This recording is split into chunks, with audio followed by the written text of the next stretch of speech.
আজকে আপনাদের একটা বিষয় দেখাবো যেটা খুবই ভালো লাগবে এবং খুব মজার। দেখতে পাচ্ছেন একজন চাচা, হ্যাঁ, ওনার বয়স 75 বয়স, 75 উনি বলেছেন। তো ওনার একটা দোকান আছে, দোকানটা কিন্তু পিছনে যেটা টিনের ঘর দেখতে পাচ্ছেন সেই দোকান কিন্তু দোকান না, ওনার দোকানটা হচ্ছে আগে ওনার দোকানটা দেখে আসি, তারপর আমরা আলোচনা করব। এই যে আপনারা দেখতে পাচ্ছেন এটা হচ্ছে একদম বাজার, মানে ওটা বাজার, গাছা বাজার, গাছা বাজার না চাচা? গাছা বাজার, এটা গাজীপুর ডিস্ট্রিক্টে পড়ছে। আর এদিকে হচ্ছে গ্রাম, হ্যাঁ, এদিকে আর কোনো বাজার নেই, পরের নদী। আর এটা হচ্ছে আমাদের জি জি। তো এই যে আমি যেটা দেখাতে চাচ্ছিলাম যে চাচার দোকানটা দেখাই। আর today's very hot day and today's sunny day.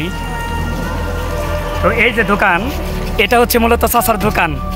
দেখেন দোকানের জায়গাটা দেখেন, এটা বলে বিদ্যুতের সাব স্টেশন বক্স।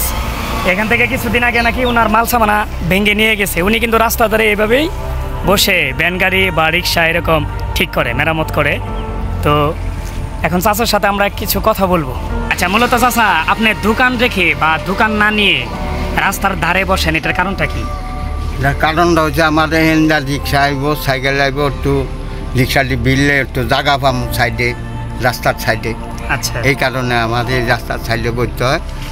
আরও আমার ভাড়া লাগে না, আমি ভাড়া দেবো করতাম 100-150 টাকা, কোনো দিন হুদা, কোনো দিন 200-300 টাকা।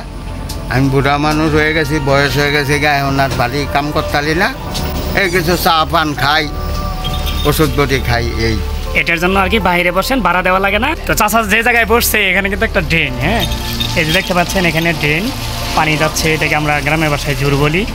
চাচা কিন্তু খুব আগেরকার মানুষ এবং ওনার সাথে বিভিন্ন বিষয়ে কিন্তু গল্প করছি।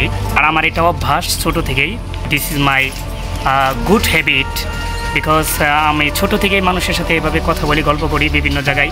বাংলাদেশে আমি যে প্রান্তে গিয়েছি না কেন, যেই গ্রামে গিয়েছি না কেন, যারা মুরব্বী রয়েছে তাদের সাথে এইভাবে আমি কথা বলে আগে কেমন চলেছে, পাকিস্তান আমলে কেমন চলেছে, এখন কিভাবে চলা হয়, আমাদের দেশের এখন বিচার ব্যবস্থা এবং আগেরকার বিচার ব্যবস্থা, এই সম্বন্ধে আমি জানার চেষ্টা করি। আর এটা আমার ভালো লাগে। ওকে, ঠিক আছে, ভালো থাকবেন চাচা।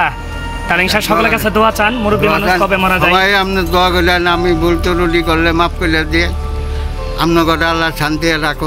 চাচা সবার কাছে দোয়া চেয়েছে এবং সবাইকে সৎ কাজ করতে বলেছে।